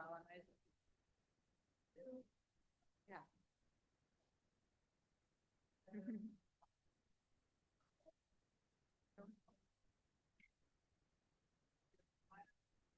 Oh.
We have about, oh, that's sorry, it's so loud. We have about 8 more minutes before we'll come back together to wrap up for the day.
All right, go ahead and wrap up your planning, and we're just going to close out together before we dismiss. So I would love to know, just by a show of hands, um, how many of you did more of like a long-term plan for the year? Oh, that's great. Wonderful. How many did more of like a one-time planning session? Also wonderful. Did anyone plan out a coaching conversation or a meeting? A little bit? Okay, great. Well, we're glad that this time could be useful for whatever you needed to plan for. Normally we would have done like stand up, hand up, pair up to have you like share with someone, but because we've lost quite a few people, we decided to not do that. But just know that that is another peer learning routine that you can incorporate or have teachers incorporate into a classroom, which is just like, you know, you stand up, you raise your hand and say like, I need a partner, you high five your partner, greet them, and then you share. So let's go ahead and close out. I'm going to pass it off to. All right. So to close things out, we wanted to do just a little quick right reflection. So we have these sentence stems, a tool, strategy, or idea from today that helped me think differently about scaffolding or peer learning for L's is, or I used to think, but now I think, and our font got a little bit messed up here, so it's hard to see that sentence frame. So what we're asking you to do is on the Padlet, in the final column, you can post your own response. So we're just asking for a quick written response, your reflection on the Padlet, and Dina's going to pull that up and model what it looks like.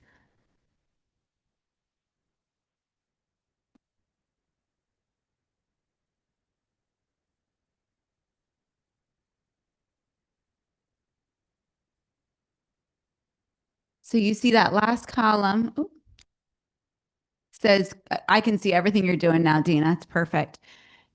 So the last column says quick write review. So when you click on the little plus symbol, you're able to add a reflection. So it can just be identifying a next step, a tool, or a strategy that you plan to implement. So I'll give you a moment. And Dina's modeling. I used to think.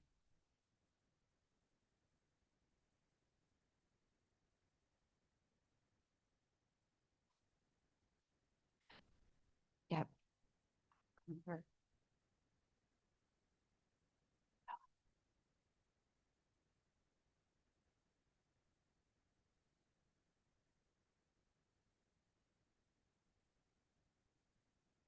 No problem.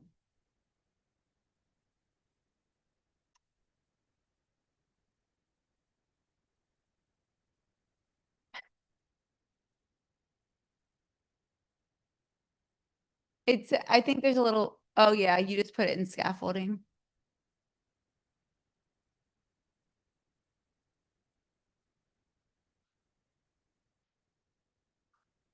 Mhm.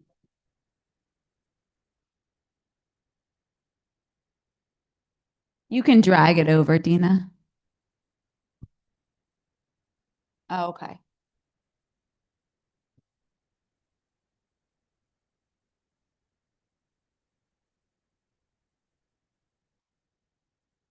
Yeah, it's the last column that says quick write response.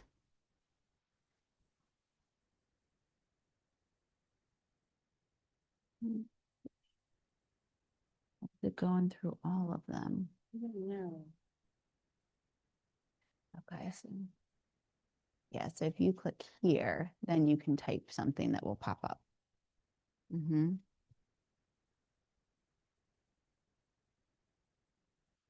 Perfect. And as you guys are working through that, where's my clicker?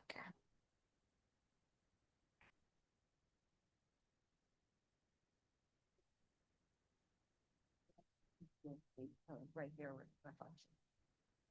Does anyone need assistance for how to add that? Yeah, like a tool, strategy, or idea from today.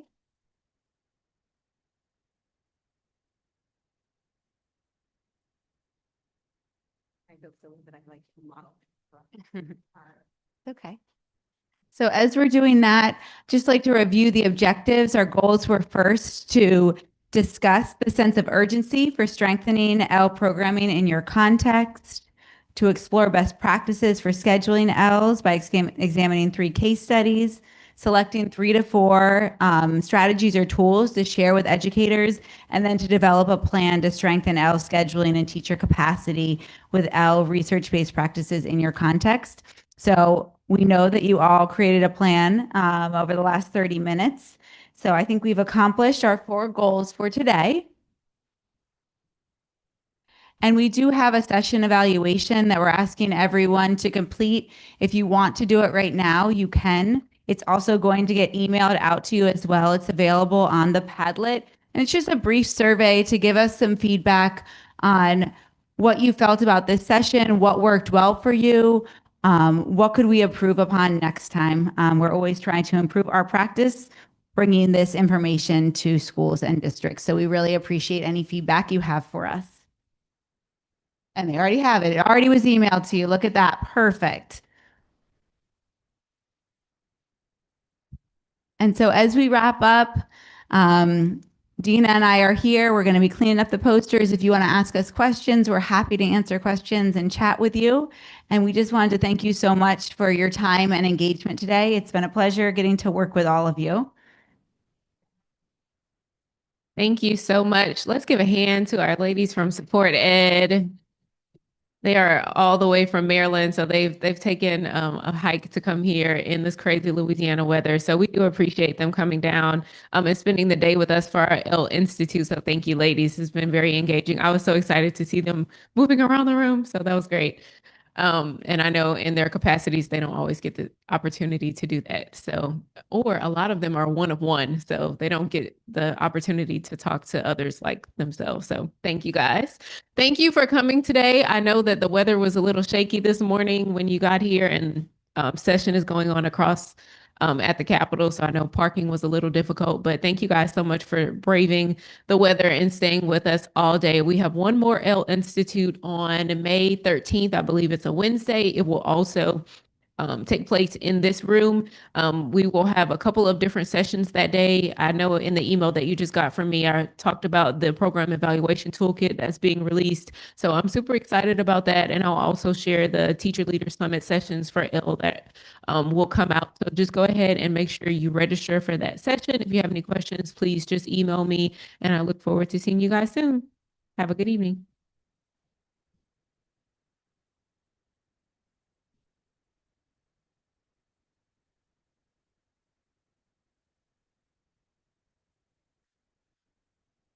No, I think in the live stream.